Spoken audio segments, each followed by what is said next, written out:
Jumbo, welcome. Welcome, Jumbo. This is Operation Power, a voice for Black radical politics and revolutionary change. We're glad that you're with us. We've got an exciting program. Yes, we do. We're going to have Black women talking about the U.S.-Israel war on Iran. And we've got some great guests. We're going to be introducing them shortly. But we just want to let you know that Operation Power is a part of the Black Power Media Reloaded family. And we are pleased to be a part of that, talking about Black perspective. We do have a video that we want to share with you, and we're going to do a libation video because we believe that as we begin each program, we want to call our ancestors into the setting and have them be a part of what it is that we'll be doing. So we have a brief video that we will share with you at this time. Nothing important happens without a libation. And so for this very important presentation, we begin by the pouring of libation. We pour libation first to our first ancestor, to that hidden one who, though hidden, manifests in all things as all things, that God-goddess idea in the universe by any and all names. To our first ancestor, we pour libation, Ashe. We pour libation too to our ancestors because they were the first people on this planet, mothers and fathers of all mankind, flashpoint of the human family. To those ancestors we pour libation, Ashe. Pour libation too to our ancestors because they were the ones who first gave birth to the idea of civilization, knew we would need a form of governance, and they nurtured that idea along the Nile until it reached its zenith in Kemet. There they built these gigantic monuments as evidence of that great civilization, and they carved instructions on the walls of temples and tombs for us, so we would never forget. To those ancestors we pour libation, Ashe. Pour libation too to our ancestors because over time they put together all the tenets of civilization and they took those ideas and left the continent. They were the people of the first Exodus. They left Africa and went all over the world and peopled the world. To those ancestors we pour libation, Ashe. We pour libation too to our ancestors because they did not sit on their laurels. They continued to improve, continued to evolve, and at each point of evolution, they again would leave the continent and settle and resettle the planet. They met themselves coming and going. To those ancestors we pour libation, Ashe. Pour libation too to those ancestors because over time, they found themselves the object of a forced exodus when they were kidnapped, shackled, cargoed, shipped out of Africa and enslaved in diasporas around the world. To those ancestors we pour libation, Ashe. Pour libation too to the ancestors left at home, the very young, the aged, the infirm, left to reinvent themselves, depleted of us, human resources. But they were enjoined by us in the diasporas, both objects of a global myopia that ruptured the soul of a people as it ravaged a continent. To those ancestors we pour libation, Ashe. Pour libation too to those ancestors because over time they began to remember who and what they were. Because no matter where they had been dropped off, they still retained bits and pieces of who and what they were. They retained that African core that described them. They began to remember bits and pieces of a song. They began to remember lines from a rhythm. They began to remember dances that they did in ancient times. They began to remember those ancient drum beats that they now beat out on bare skin. And so to those ancestors we pour libation, Ashe. Ashe. Ashe. So important that we have our ancestors who've paved the way, who brought us thus far and passed the torch to us. And now it's our responsibility to carry it forward, spread the word and teach our children, as has been said. We also have another brief video that we want to share with you. And it's a video which gives you some snippets of what Operation Power is all about, how we got started, and a few of our accomplishments. Keru, our engineer, will bring that forward. Operation Power stands for people organizing and working for empowerment and respect. Operation Power is a grassroots social justice organization founded by local community stakeholders, which includes activists, organizers, and leaders who understand that the system as it is currently structured, is destroying us and our communities. The system, the capitalist system, one that promotes human greed over human need, one that promotes profit over people, needs to be dismantled. These local community organizers recognize capitalism needs to be destroyed and replaced with socialism. Operation Power was founded in 1997 with the understanding that uprooting capitalism needs to begin locally. Operation Power understood that our communities are the perfect vehicle to dismantle this parasitic capitalist system brick by brick, and the economic, political, and cultural institutions and other systems in place in our local community infrastructure. Whether it's the local school board, community board, city council, state assembly, all represents mechanisms to control the destiny of our people. Thank you so much. And we just want to highlight some books that we feel you would be interested in reading. The first one is written by Charles Barron, and it is entitled Speaking Truth to Power. And it is a collection of articles and essays and writings on leadership and other events over the time. The second one is It's Not You, It's Capitalism. Why It's Time to Break Up and How to Move On, written by Malika Jabali. And it's a great study in what capitalism is and a part of its history. Next recommendation that we have for you is a novel. It is written by Kevin Barron, and it is called Black Rising, and it's a page turner. So make sure that you don't have to get up early the next day, because you're going to want to finish it at one sitting. The second in the trilogy written by Kevin Barron is called Black Rising, Home and Abroad, and it's a continuation of the previous book, the first book. And the third in the trilogy is called The Threat. All of them exciting, reading, talking about Black revolutionary acts and building our country and building our Black country and how we're going to make that reality. So we're pleased to bring to you now our guests. Our topic is Black Women Speak on the Israel-U.S. War on Iran. And we've got two great guests that we have with us at this time. We have Margaret Kimberly from the Black Agenda Report. She's a journalist, she's an activist, and she's the author of the book Prejudential. Oh, she's got it right there, Prejudential. So we encourage you to get that. Black Americans and the Presidents, great reading material. And the other guest that we have with us is Colette Peen of the December 12th movement. And she was recently honored by the UNRA for the work that she has done over the years. Colette, we're so pleased that you're here with us. We know we're going to have an exciting discussion today. So welcome to both of you. Well, welcome to both of you. And Inez and I were excited all day about having you on and getting your perspectives on the struggle. As people know by now, you should know by now, that Iran was attacked by America and Israel. And understand that these countries involved, Iran is like thousands of years old. Iran was Persia, and then it evolved into Iran later.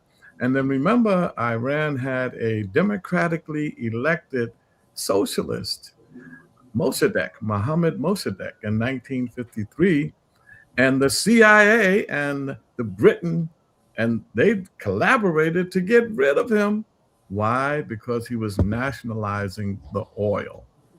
And then after they did get rid of him, duly elected, got rid of him, and they brought in who?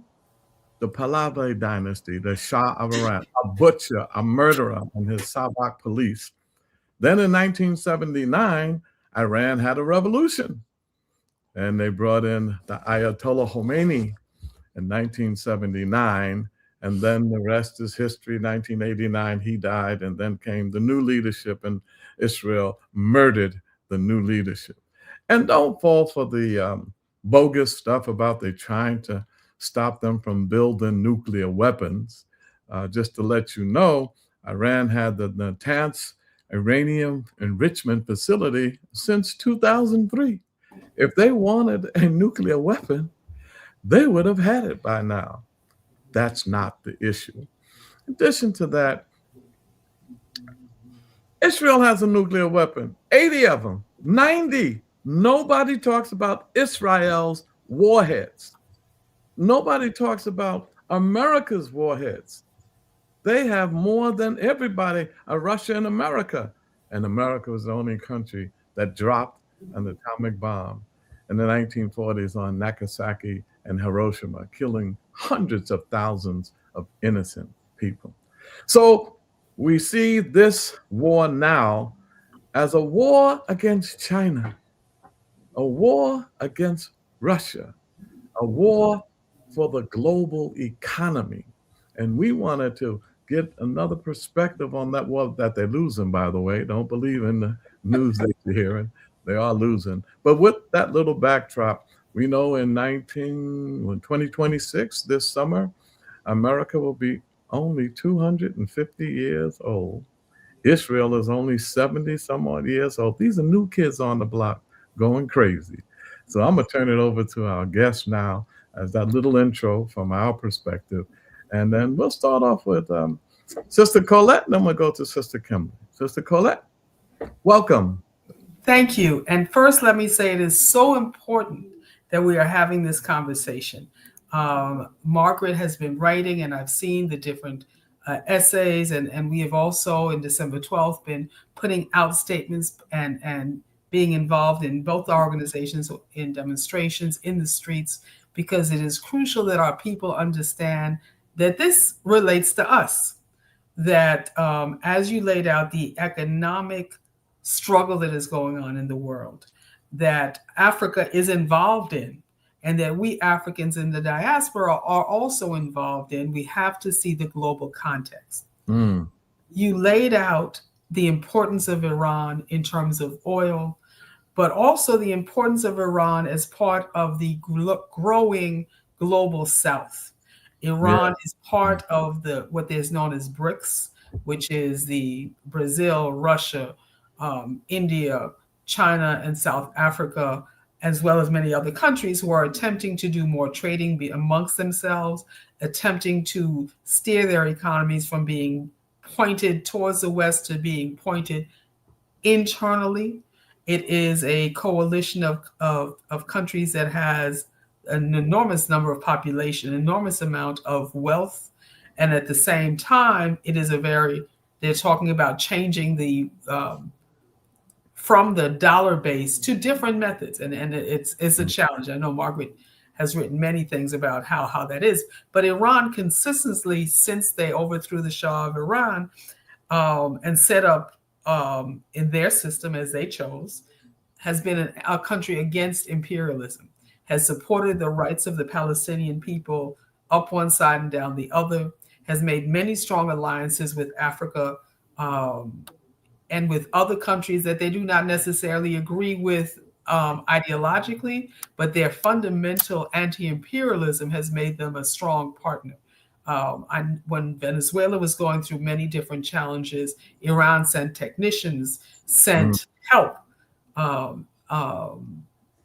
And for those different reasons, we need to look at Iran in that context. I think that you say what is in contention is the growing economy of China, the growing power and influence of China, the growing shift in who and what is happening in the world.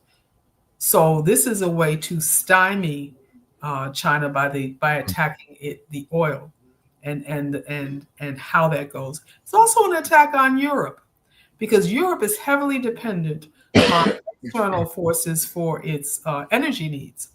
With the war in Ukraine, they cut off access to easy Russian oil. And so the U.S. chimed in and said, we can sell you gas at very high prices. The U.S. made a ton of money on that. Right. Now you are at a point where, again, the energy prices go up. Europe, which is dependent on external forces to get it, they have to pay, which hits their industry. So it's a multi-pronged war going on many different levels. But again, and we have to realize that we are key parts of it. And so thank you again for having that conversation. Well, thank you for that. And Margaret, I have to say this every time I'm on with you. It's such an honor. You know, I have such high respect and admiration for you, thank you. and the work that you've done. So it's just an honor and a pleasure to have us with you. The floor is yours. Thank you. Thank you. Well, thank you so much, Charles and Inez Barron, for inviting me to be with Colette as well. I agree with everything she just said. There's so much to say about Iran, and she made a lot of important points. I'm glad that you entitled our talk Black Women Speak Out on the U.S. and Iran, because this war of aggression, and that's what it is, we're told that the United States cares about women, that this is every time the U.S. attacks people, bombs them, kills them, it claims to be done in an effort to help them, that human rights are so terrible in Iran. It's an evil country. Women are treated badly. Trump even said that women were being cut in half. Who knows what's rattling around in his brain that he said that. I know people who should know better. They spend a lot of time wondering about whether women have to cover their hair in Iran, and are they oppressed? And well, you're definitely oppressed if a bomb falls on your school. The U.S. bombed a school and killed about 170 people, children, and it was what they call a double tap. So they bomb first, they wait for rescuers to come. In this case, parents came to save their children and bombed it again.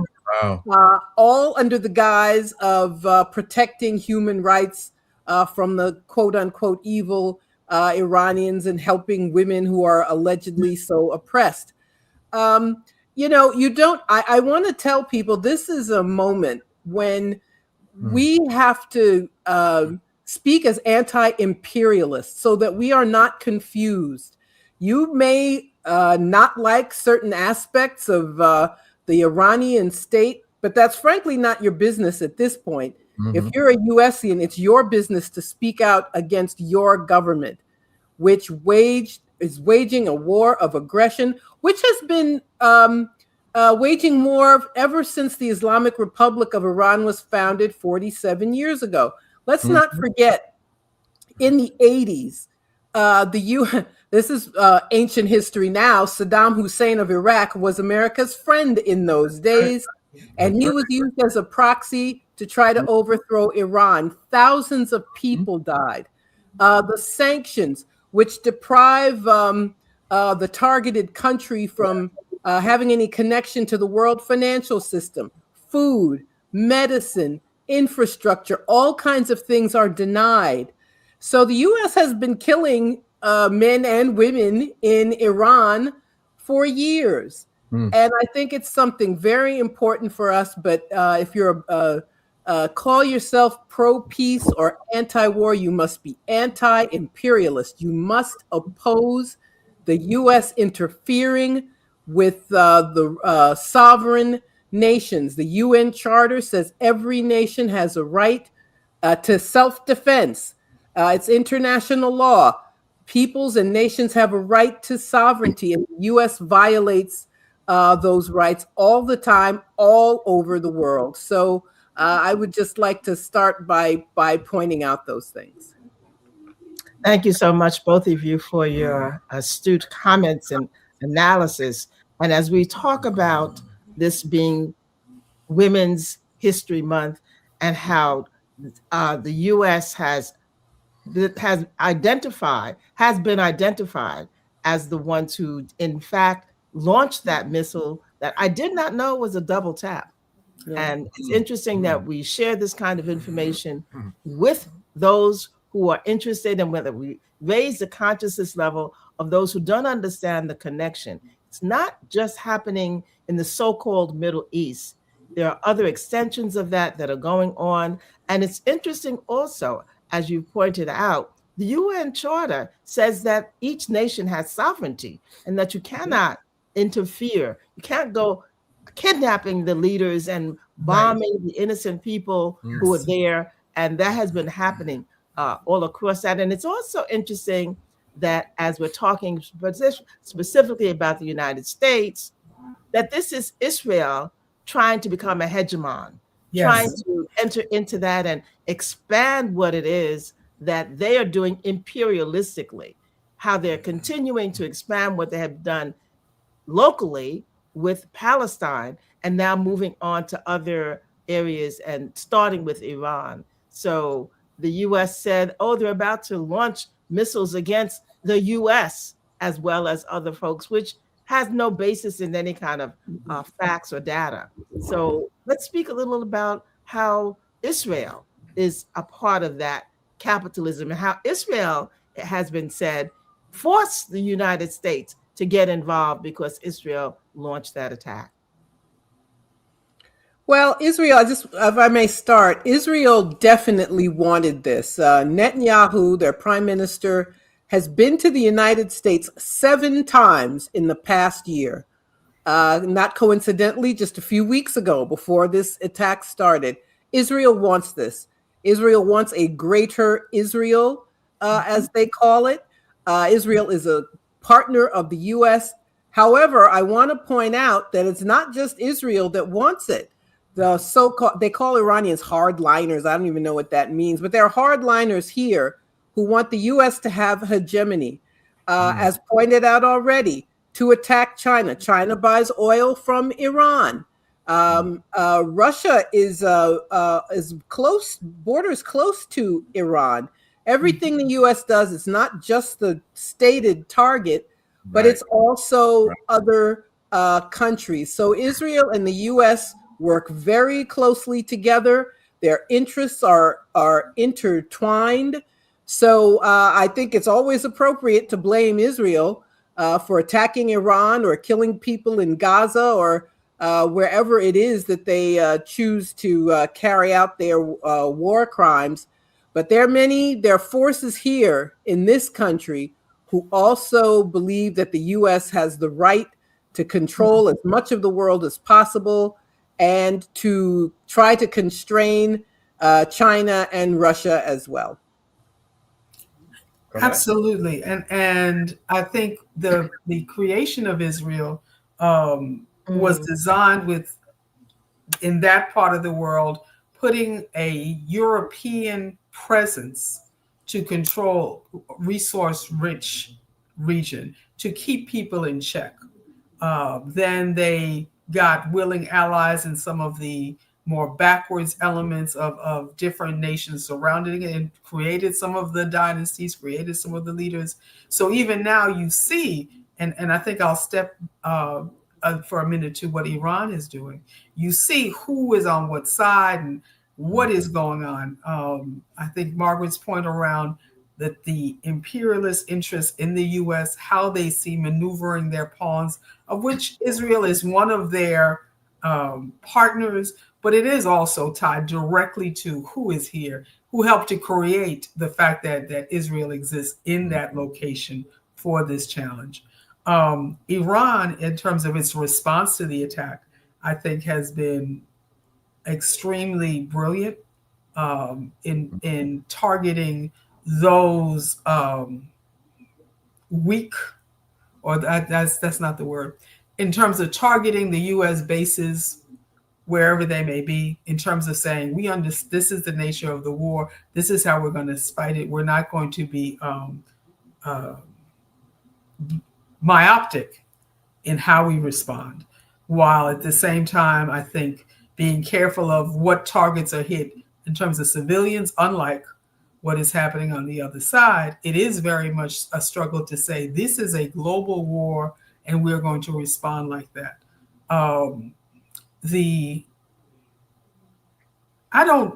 Margaret, and maybe you have a view. I'm not sure how or who they have thinking these things through. What did they think? What did they think was going to happen? What did they think was step 2? Because clearly there have been many pronouncements by the Iranian government that if we are attacked, we're going to hit the U.S. bases. All you countries that have U.S. bases, we're going to hit the bases if we're attacked. Listen, we really don't want war, so please tell people not to attack us because we're going to retaliate to the bases on your land. So it wasn't a secret that this was going to happen. This was an openly stated, this is what we're going to do because you are housing U.S. troops. And then they did it, you know. So again, for us as Black people, we have to be listening and remembering. We have to remember that Iran did a stamp honoring Malcolm X. We have to remember way back when they took over the U.S. Embassy at the beginning of the revolution, they sent most of the Black people home saying, this is not your fight. You know, so again, we have to be listening very carefully and translating it back. When they spend so much money on this war, what is going to be cut in the budgets here? That's right. And did we vote for that? Did we think this was a good idea? I've heard that it's at least $1 billion a day. I can't even understand that. And it has come. It has come to $16 billion thus far that has been spent on this war. Imagine how that money could be utilized. We talk about the crisis of homeless people who are unhoused. Imagine what could have been done if that money had been done proactively put into programs that would help people in need. But this is a war for the rich. This is a war for those who want to profit. I read that back in World War II, it was the GM and Ford and Chrysler who made weapons for both sides, both the United States and for those companies that they had in Germany. So this is a country that is in it for capitalist reasons, as has been said, and to increase, they think, their coffers and make them larger. Yes, you're absolutely right. That's an unknown history. The fact that there were many U.S. businesses that did business with Hitler's Germany.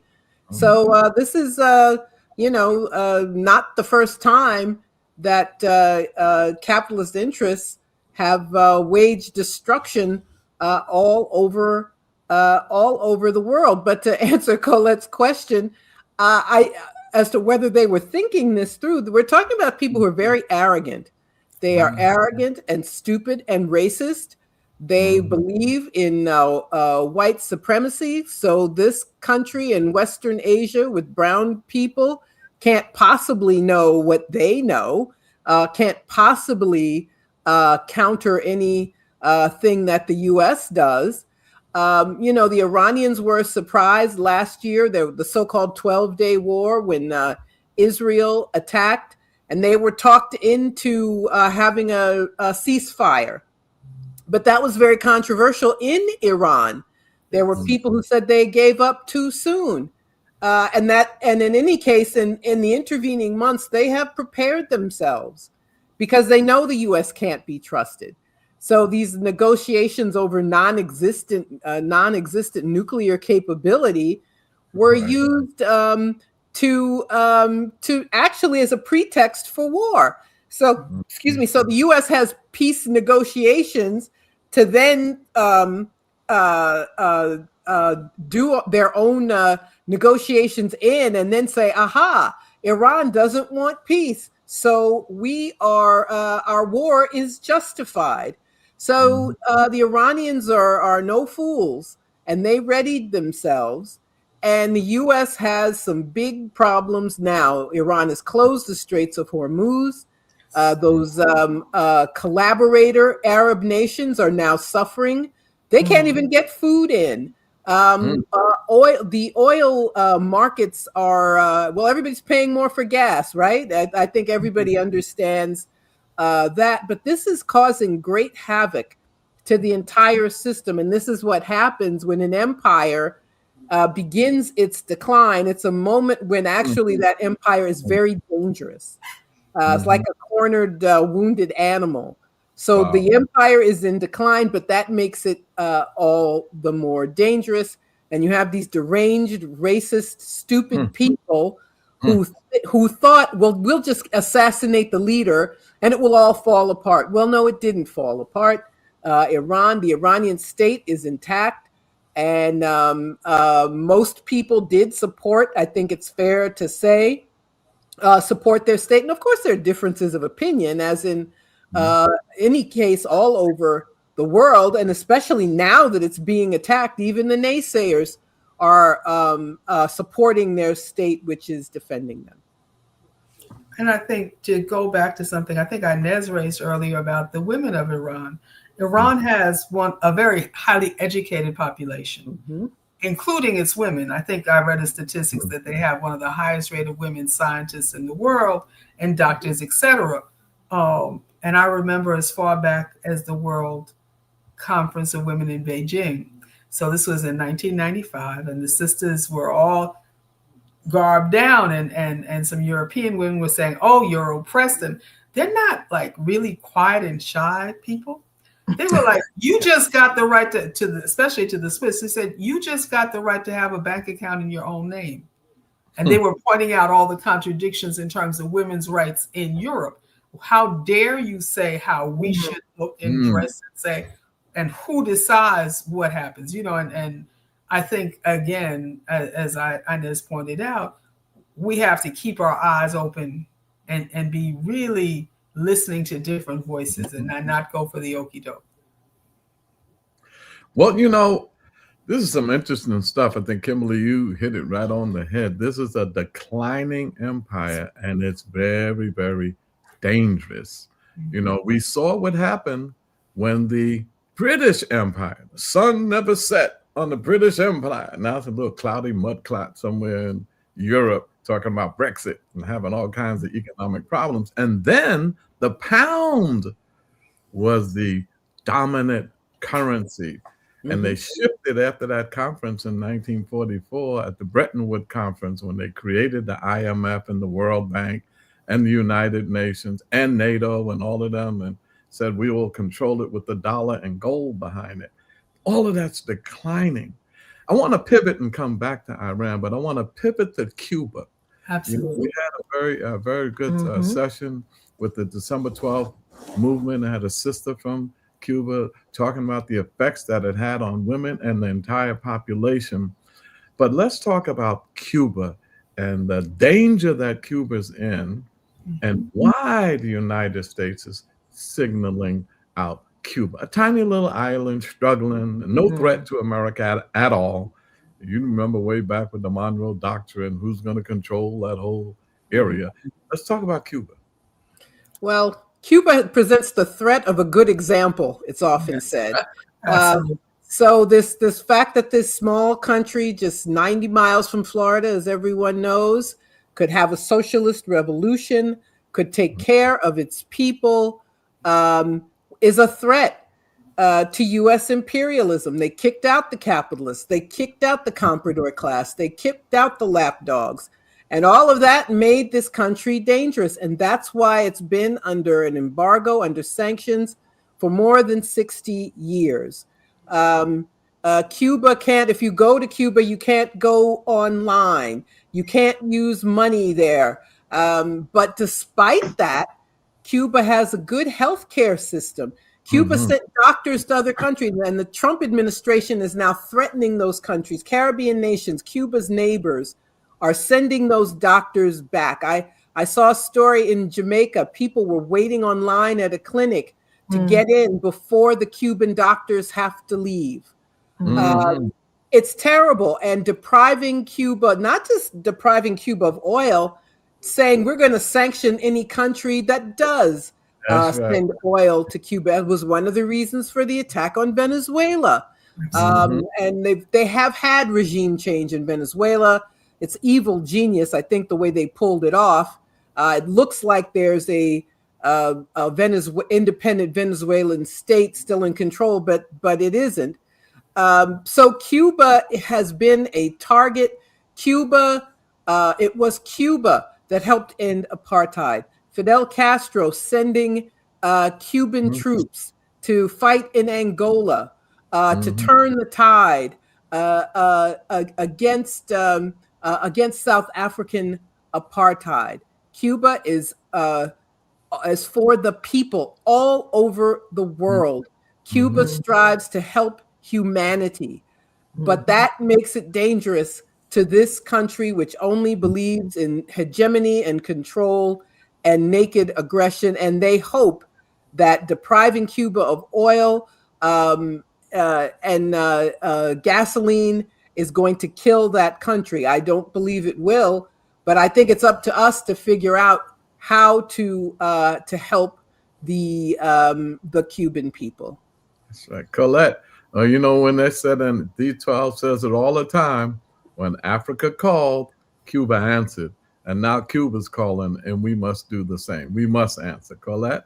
Absolutely, because the bad example that Cuba has led is not only what it's done for its own people, because since 1959 made it one of the most literate countries, the child mortality rate, and it's a small, as Margaret said, it is a small country in the Caribbean. It's the largest country in the Caribbean, but that isn't saying much.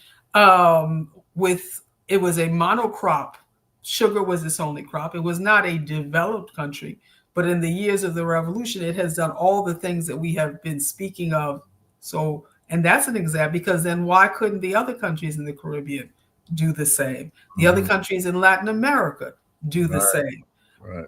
And if when you try to do that, you do get countries such as Venezuela, and I may differ slightly, but just in terms of what Venezuela was able to do under Hugo Chavez and under Maduro around the wealth to the people.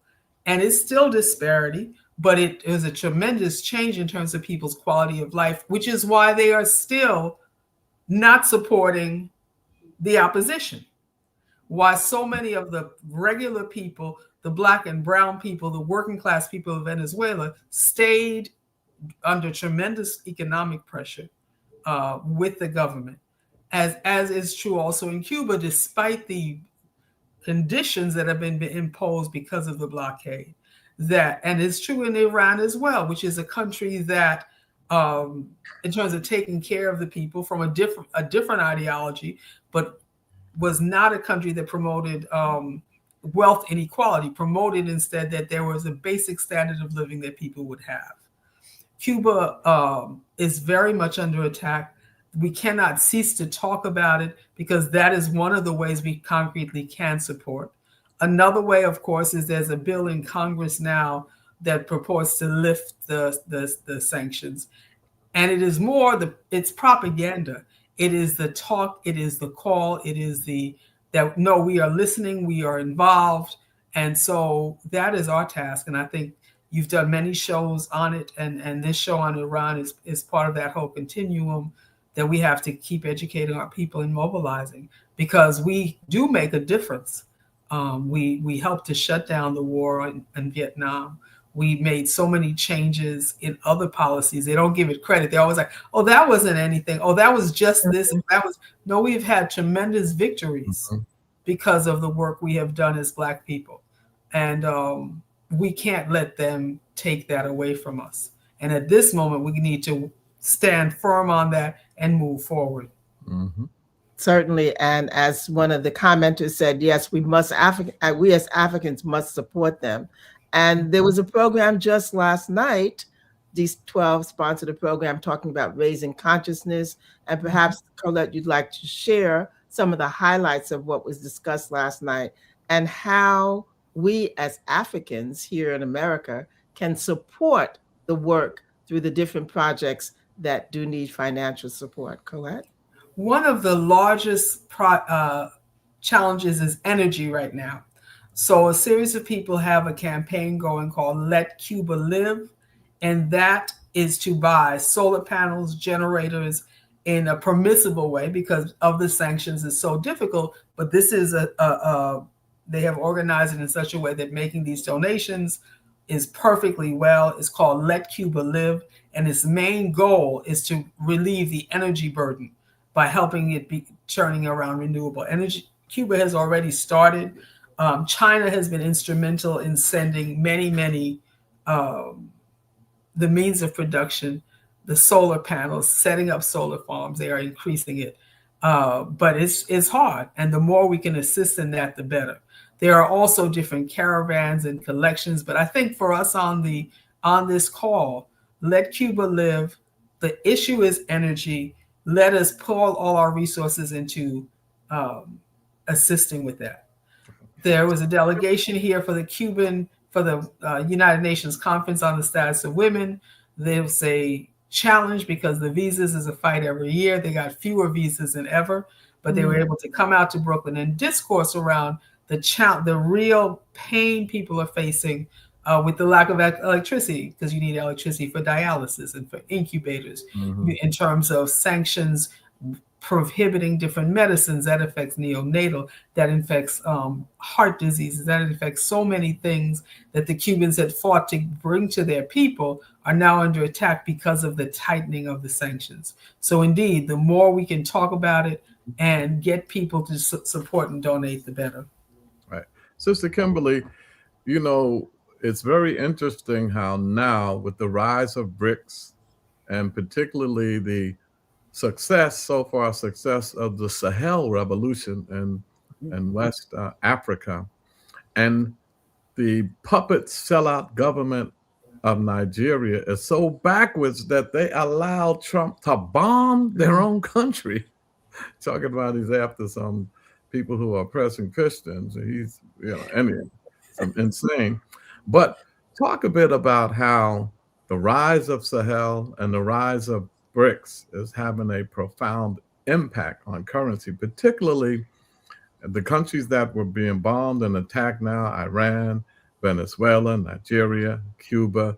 And in Nigeria, I understand that they sold oil into China in the yuan, their currency, and then the ruble, the Russian currency. They did the same thing in Venezuela and the same thing in Iran. So this is like a war against China, and using Africa, they're sending troops to Nigeria to perhaps attack the Sahel revolution next. Yes, it's it's called you're describing multipolarity. The United States enjoyed a unipolar world after the collapse of the Soviet Union in the early 90s. And they wanted to keep it that way, that the US was dominant, that the dollar was dominant. Of course, other countries don't want that. And little by little, nations have been trading in other currency. This is a huge threat to the US. Now, if the U.S. could peacefully coexist with other countries, it wouldn't be a threat, but that's not what the U.S. wants. The Sahel Alliance of Sahel states, Burkina Faso, Mali, Niger, all former French colonies, they've kicked the French out. There was a U.S. drone base in Niger. So this is a threat to the imperialist world, to the colonizers. And it's a threat too, because a Nigerian friend of mine was telling me people in Nigeria are asking, why can't we do this?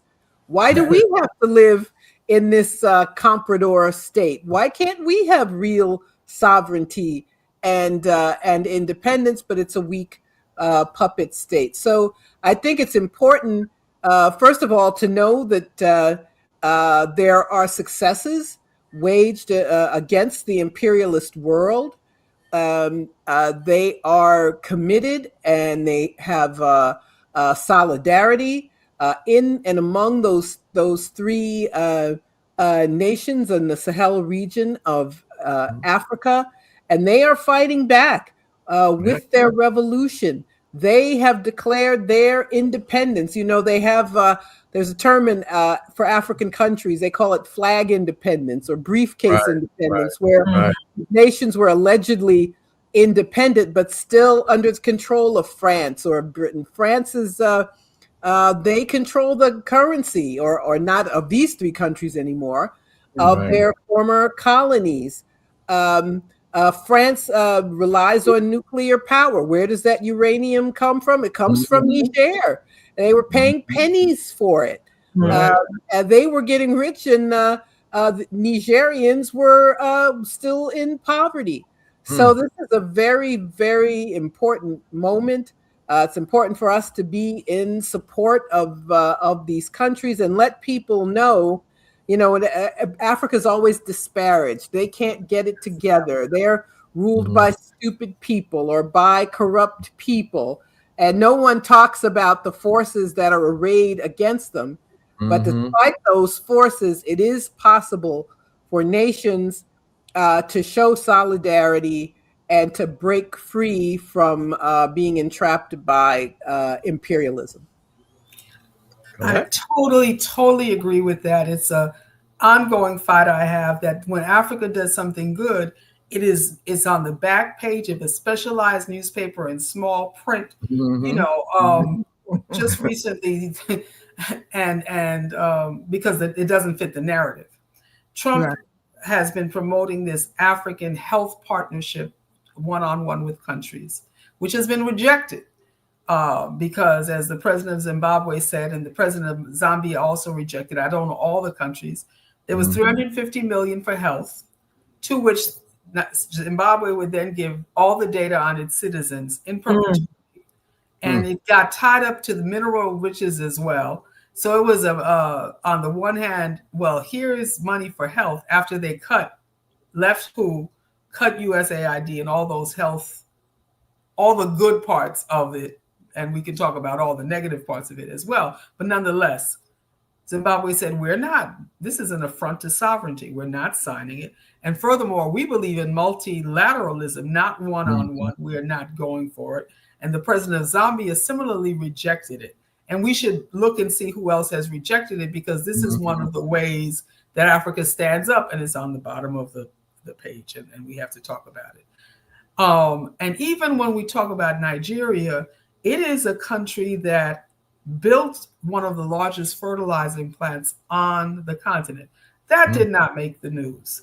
There are so many different things going on in Nigeria that are positive, but what we hear is the corrupt vacillation and justifiably so to be critiqued. But I think that all of our work needs to really push for what is the positive. What is the positive? What are the critiques? How do we build up that? No, Africa is strong, because Africa is very pivotal now. It is 1/3 of the countries in the United Nations are on the continent of Africa in terms of voting. 54 countries out of the 197, I think, in the United Nations in general. The push in support of Cuba at the United Nations is supported by Africa. That never gets talked about. In the Ukraine war, they tried to get Africa to denounce Russia and to side with Ukraine, and that did not work by and large.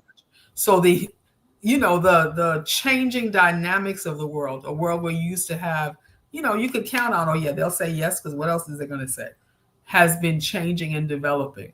And I think programs such as this and conversations to say, what are the shifting issues in the world as the U.S. has to resort to military because its soft power is no longer sufficient. All right. So true. It's not, and that's why it's such a vicious moment in history, because it used to be, well, you would just send aid and you'd buy the NGOs and they would take care of it in the host. Well, the money's funny, but when you go to war, well, you got to make those weapons. So somebody's making money on all that war being sent. That's 66, however much money has been spent. Somebody made all those things and will make some more and make money making them. So in this time, we have to look at what are the shifting forces in the world. I think this very interesting times we're living in right now.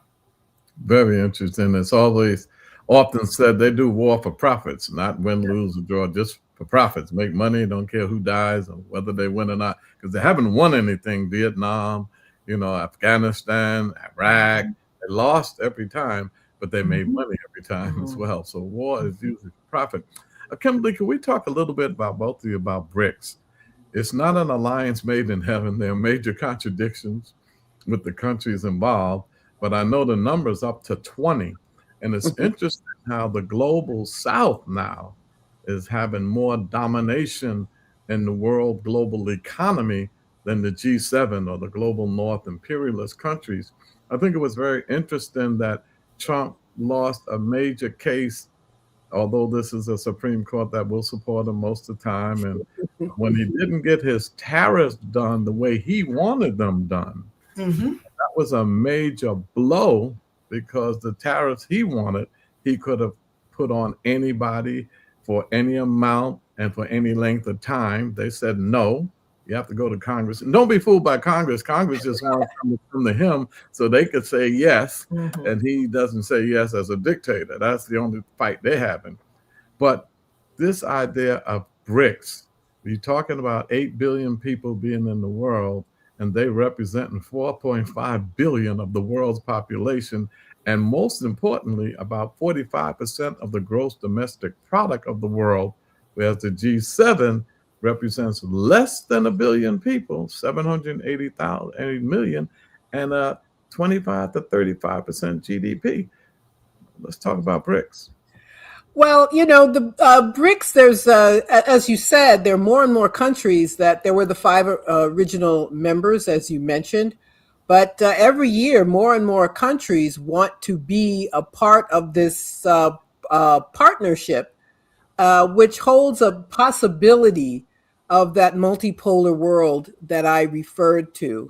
Now the dollar is still the world's reserve currency, but the goal is for that not to be the case.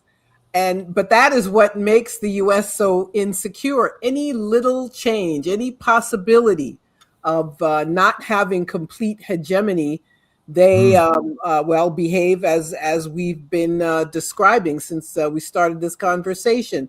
So the BRICS hold promise. Cuba, for example, is now part of the BRICS. That's correct. The weakness of the BRICS, though, it's not a military power. The U.S. is still a military power. The Iranians are showing, the U.S., it's funny, the U.S. can't fight a long war.